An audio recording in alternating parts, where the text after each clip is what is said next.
gente pode estar reunido e vendo e ouvindo coisas a respeito do trabalho que evangelismo mundo afora. Os irmãos sabem que nós temos uma membro da nossa igreja que está na China? Michele, pois é. A Michele está lá na China e ela pede que para conosco, quando a gente consegue conversar, né? E quando possível ela fala, quando não, é difícil. E isso mostra que a gente não precisa achar que os outros só, como missionários, podem fazer missões. Nós podemos fazer missões, né? Você não está lá na China, a gente tem uma parente que mora na Arábia, acho que é a Arábia Saudita, né? E ela está lá. Onde nós estivermos, a gente pode fazer missões. E devemos fazer missões, porque esse é o objetivo da nossa igreja. E hoje nós vamos estar meditando exatamente nessa ideia, levar o mundo a conhecer o pecado especificamente. Mas eu quero ler para os irmãos dois textos. E presta atenção no texto que nós vamos ler. O primeiro texto é em Romanos capítulo 6, versículo 23. E o segundo, 1 João capítulo 5, versículo 17. Acompanhe a leitura dos dois textos, que tenho certeza que os irmãos devem conhecer. Continuamos procurando. Quero agradecer mais uma vez os nossos irmãos, né? Os nossos visitantes, que parece que já estão ficando de vez na casa, né? Irmão Rogério e irmã Vera, isso? Vera Lúcia. Deus possa abençoar os filhos. É o filho e nora da irmã Odete. Não é isso? Tá certo? Só não falo sobre o nome porque eu esqueci. Esse negócio de francês. Poxa, tem tudo incrível, né? Romanos 6, versículo 23. Porque o salário do pecado é a morte, mas o dom gratuito de Deus é a vida eterna em Cristo Jesus, nosso Senhor. O salário do pecado, as consequências do pecado é a morte, mas o dom gratuito de Deus, o privilégio que Ele nos concede, é de nos dar vida e vida eterna em Cristo Jesus, nosso Senhor. Agora, João capítulo 5, versículo 17. João capítulo 5, versículo 17 diz o seguinte: toda injustiça é pecado, mas há pecado que não leva à morte.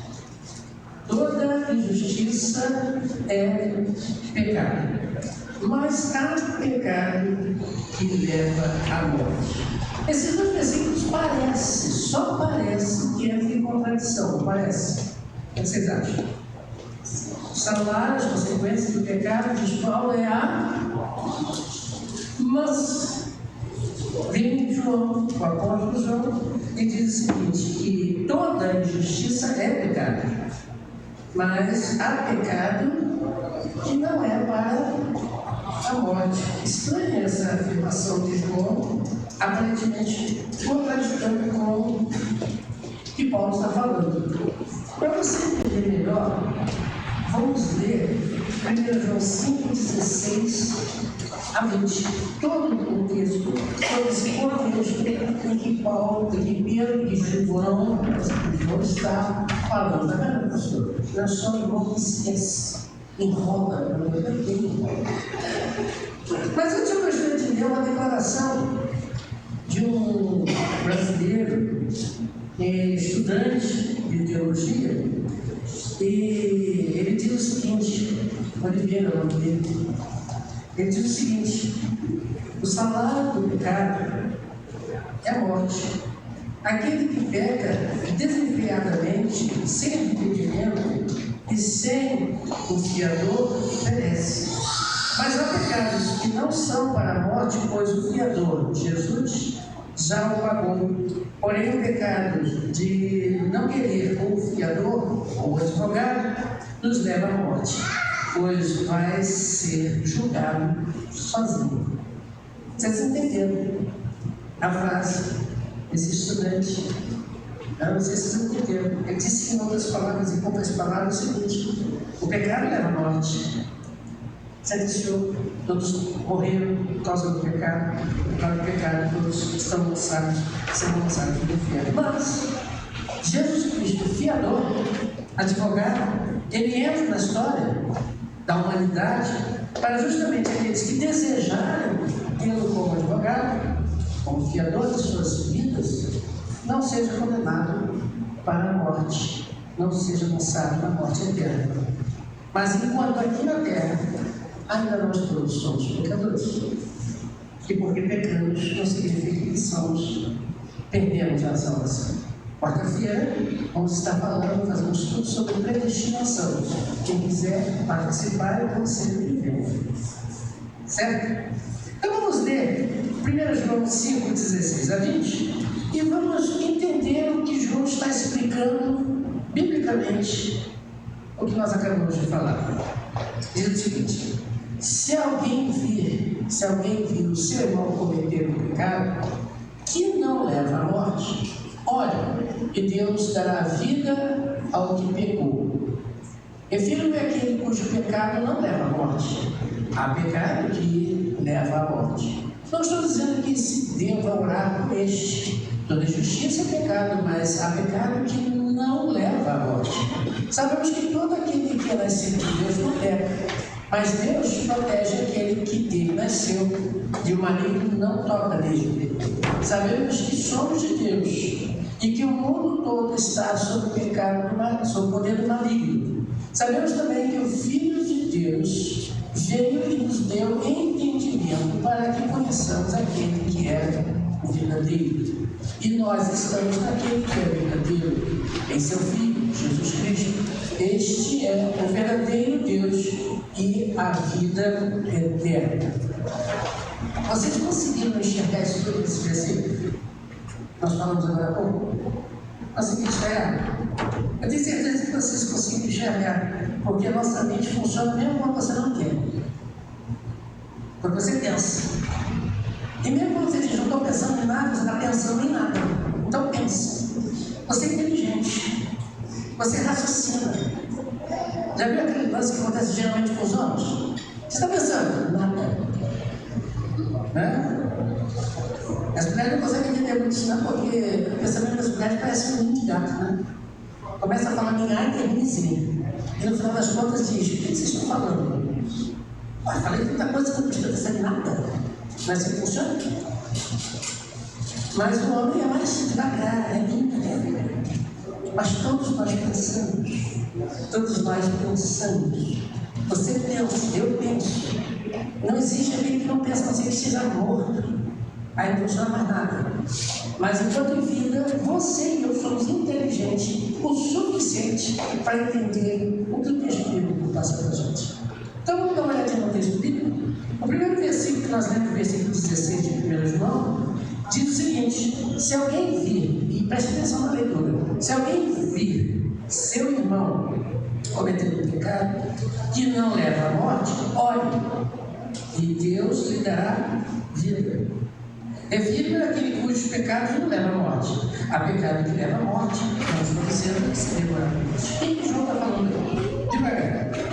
João, primeiro, não está nos incentivando. João não está nos incentivando a uma atitude de reação negativa para com aqueles que estão pecando. Ele está dizendo o seguinte: se você vê teu irmão pecar, o que você vai fazer por ele? Orar. Orar por ele. E não lançar pedras sobre ele. Nós temos, infelizmente, muitos anos aí que passamos, que parecia que nós vivíamos num campo minado. Não podia dar um passo que alguém se estourava e dizia, você pecou. Aí sumiu de mim.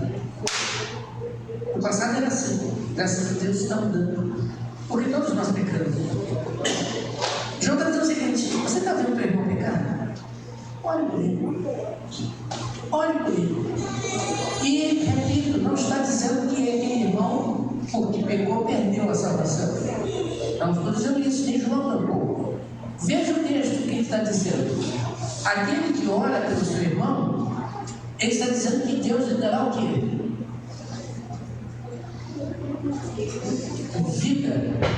Vida eterna ou vida?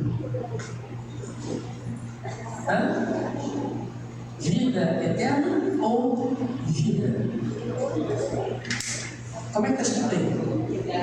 Vida. Só vida. E o que quer dizer isso? Você vai entender essa frase com alguns exemplos bíblicos. Olha que coisa interessante. Moisés, Deus diz para Moisés: sabe ver esse pessoal que eu vou destruir todo mundo. Aí o que Moisés faz? Ora, e aí Deus não destrói aquele povo e começa a ter uma nova nação. Outro exemplo, Jó. Aqueles amigos, muito amigos, bem intencionados, acredito eu, chegaram para Jó e disseram: Jó, confessa que o pecado tem alguma coisa errada, você está acontecendo muito, tem algum problema, Jó. Confessa aí, Jó, firme ali. Não. E no final daquela jornada toda, Jó, Deus diz para ele: olhe por quem? Seus amigos. E depois que Jó ora, a coisa muda. Você vê que Jó ora e a coisa muda na vida de Jó. Outro exemplo, Samuel. Quando Deus diz assim para Samuel: Saul já era, perdeu, fez o que não devia, vou tirar dele o rei, vou dar para um homem segundo o meu coração. O que Samuel faz? Isso mesmo, Senhor, mata esse homem. Ele chora. E ele declara isso, que longe dele deixar de orar pelo povo. O povo rebelde que tinha chegado para ele dizer: não queremos mais você, queremos um rei como as outras nações. O próprio Jesus Cristo dá esse exemplo. Jesus Cristo diz o seguinte: olha, Pedro, Satanás está dentro da cercar. E eu, diz Jesus Cristo, se você quiser depois ler, é Lucas 22, 21, 22, ele diz assim: eu intercedi por você. Testemunha. Quando nós oramos, nós conseguimos fazer com que, ou ajudamos a fazer com que, aquele irmão que estava errando, pecando, se arrependesse e voltasse para Deus. E quando o homem volta para Deus, o que acontece com ele? Ele tem vida. E vamos fechar com aquele versículo de Davi: enquanto eu me calei, estava tudo ruim do meu lado, meus ossos envelheceram, meus ossos envelheceram, está tudo ruim. Mas no momento em que ele confessa a Deus o seu pecado, o que ele volta a ter? Alegria.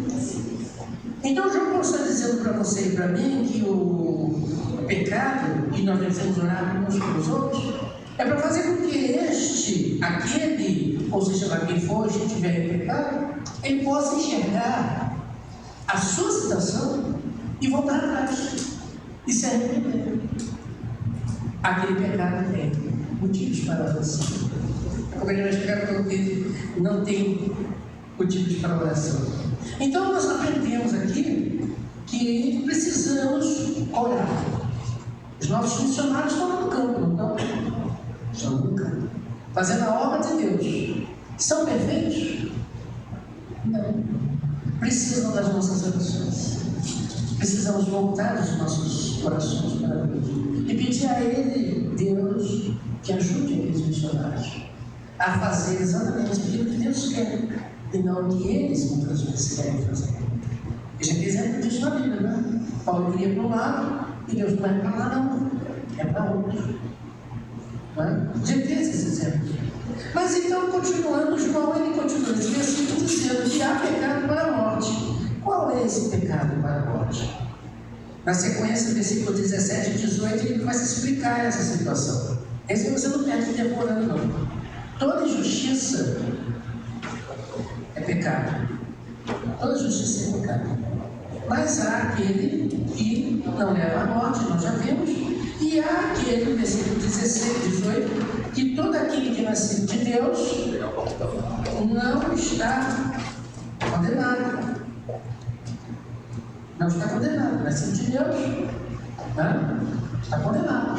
Mas veja, aquele que nascido de Deus Deus o protege. Deus o protege. Sabemos que todo aquele que é nascido de Deus não está no pecado, mas peca. E sabe disso? Aquele que nasceu de Deus o protege. Aí eu tenho duas frases. Todo aquele que é nascido de Deus, como João diz, e aquele que nasceu de Deus. Temos duas frases muito parecidas, mas que dão sentidos bem diferentes. Aquele que é nascido de Deus, quem são esses? São todos aqueles, como João escreve na primeira capítulo 1, versículo 12. Mas a todos quando receberam, deu-lhes o poder de serem feitos filhos de Deus. Quando diz nascido de Deus, são aqueles, eu e você, que entregamos as nossas vidas. O mundo precisa ver isso. Para que quando estes assim agirem, o que é nascido de Deus o protege. Quem é o nascido de Deus? Não somos nós. Mas quem? Nós lemos agora há pouco. João 3,16. João 3,16. Porque Deus amou o mundo de tal maneira que deu seu Filho unigênito. O que a palavra unigênito quer dizer? Único gerado. O que é nascido de Deus o protege, ele está dizendo de Jesus, que nos protege. E o mundo precisa ver isso.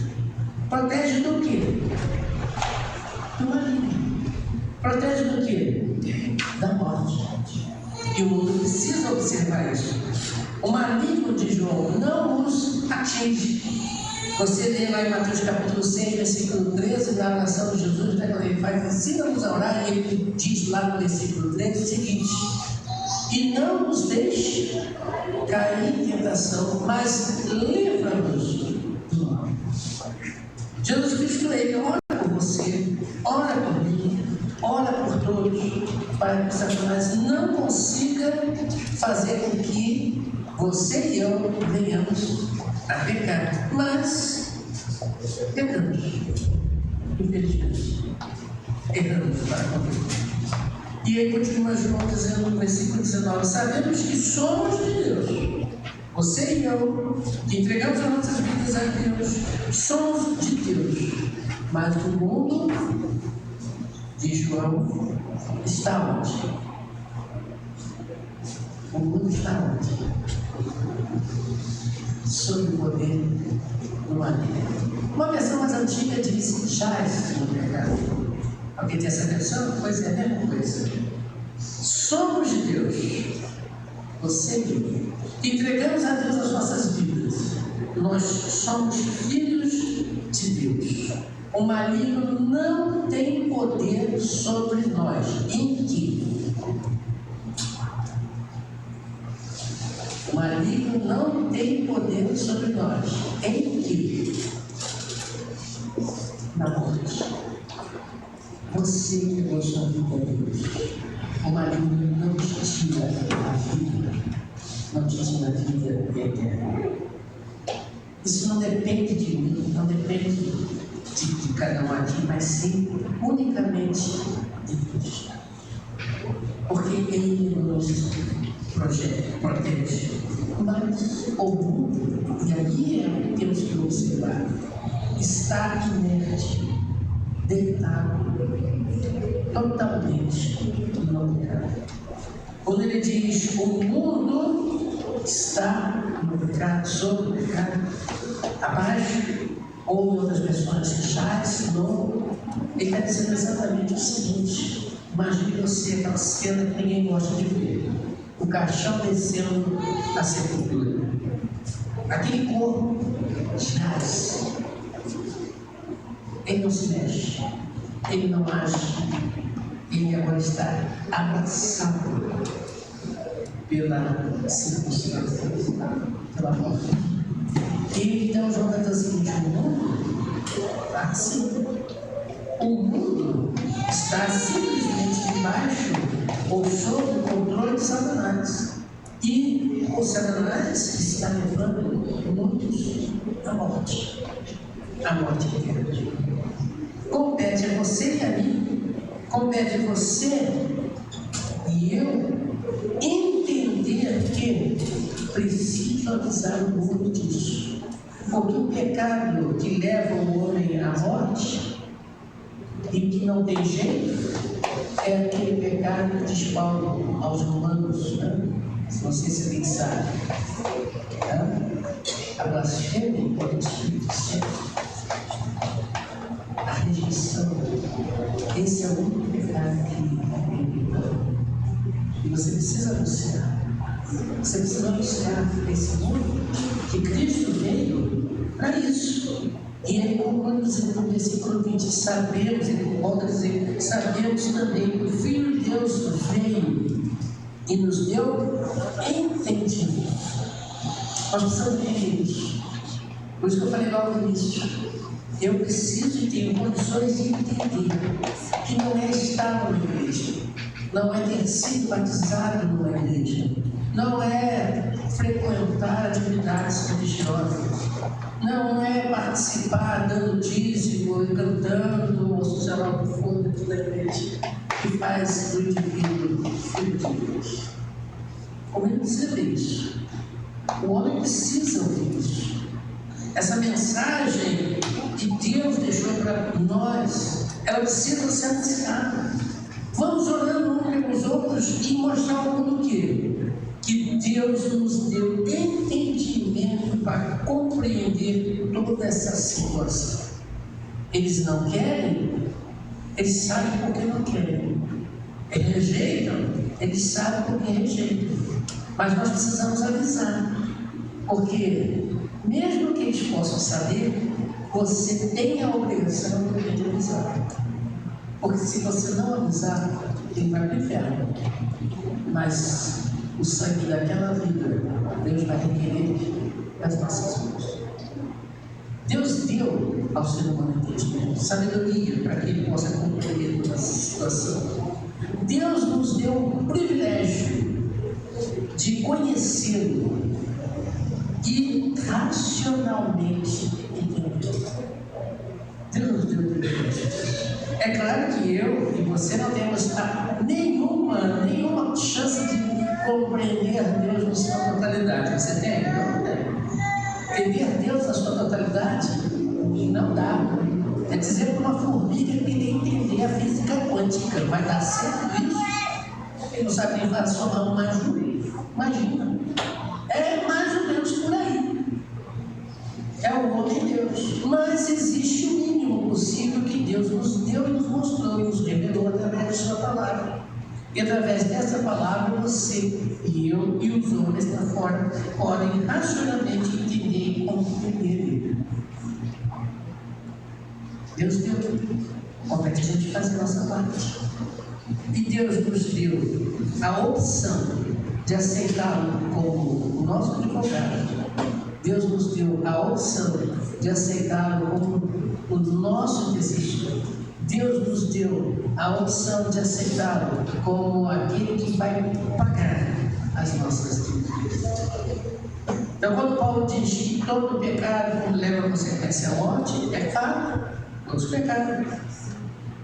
Mas nós que um dia aceitamos a Cristo, continuamos sem pecar, infelizmente dele. Mas o nosso Deus está conosco. E nós precisamos nos unir para pregar este Evangelho, para que o mundo possa ouvir. Ele está lá, já sepultado, já está lá, deitado nas mãos, nos braços de Satanás, aguardando o momento de ir para o inferno.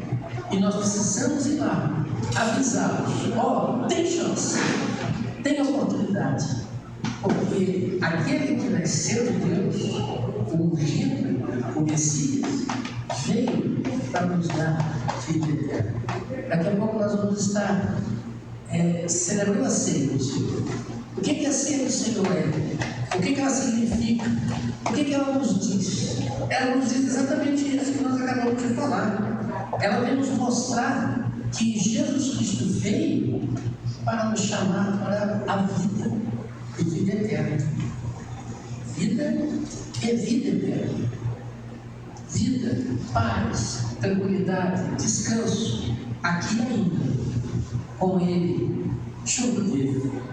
E vida eterna, a perfeição da eternidade com Deus. E o que ele fez? Ele saiu do seu lugar, saiu do seu trono, saiu da sua glória, se fez homem, habitou entre nós, suportou todas as dificuldades, suportou todas as tentações e no final deu a sua vida para que você hoje tivesse a possibilidade de ser chamado filho de Deus. Primeiro missionário, né, irmão? Primeiro missionário saiu e foi de coração, de corpo, de alma, para trazer a mensagem dessa família. E nós? O que nós vamos fazer diante disso? Cruzar os braços ou ficar de braços abertos, anunciando que Cristo é salvador? O que nós vamos fazer? Compete a você e a mim escolhendo. Você escolhe, eu escolho, e você é inteligente para saber o que vai escolher. Então vamos orar uns pelos outros, para que Deus possa nos capacitar para desenvolver essa obra que Cristo começou lá na eternidade, em seu coração, e hoje você está aqui e pode fazer muito mais ainda. Nós vamos orar nesse momento, e logo após a oração, nós vamos celebrar a ceia.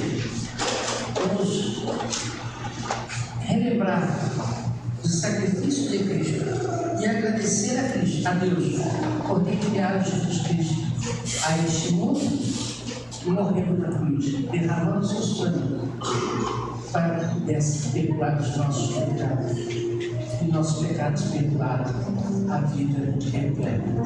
Vou chamar os nossos irmãos diáconos, vamos a Marisa, que vem até aqui para nos ajudar na distribuição dos elementos.